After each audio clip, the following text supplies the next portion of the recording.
Cable TV setup బాక్స్లో ఏమేం parts ఉంటాయో నేను మీకు చూపిస్తాను.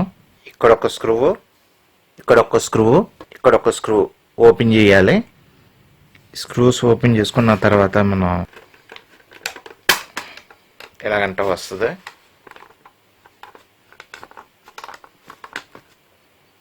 లోపల బోర్డు మనకి ఎలా ఉంటుంది. చిన్న బోర్డు చూద్దాం. ఐఆర్ సెన్సార్ ఇది.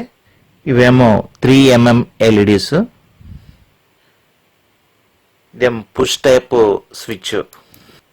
ఇదే main motherboard. Regulator ICs. ఇవేమో డయోడ్స్. ఇవి కెపాసిటర్స్.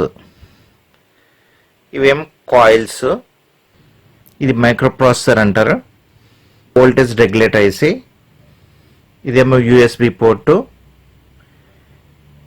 ఇదేమో హెచ్డిఎంఐ పోర్టు. ఈ హెచ్డిఎంఐ పోర్ట్లోంచి ఏంటంటే ఆడియో వీడియో రెండు కూడా ఈ హెచ్డిఎంఐ పోర్ట్ నుంచి వెళ్తుంది. అలాగే పిక్చర్ క్లారిటీ కూడా బాగుంటుంది. ఇదేమో ఏవి వీడియో అండ్ ఆడియో పోర్ట్స్.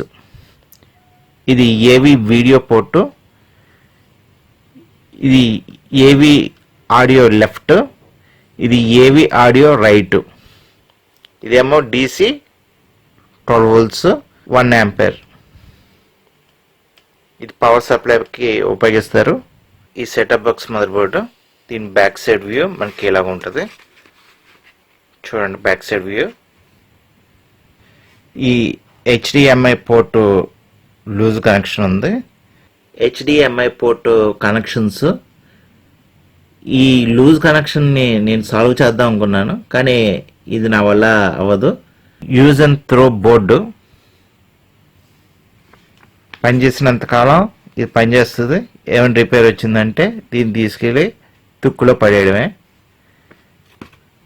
ఈ లేటెస్ట్గా వచ్చే ఎలక్ట్రానిక్ ఐటమ్స్ అన్నీ కూడా యూజ్ అండ్ త్రోవే.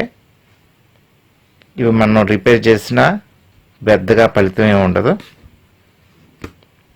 సో నా వీడియో మీకు నచ్చినట్లయితే లైక్ చేయండి, షేర్ చేయండి, సబ్స్క్రైబ్ చేయండి.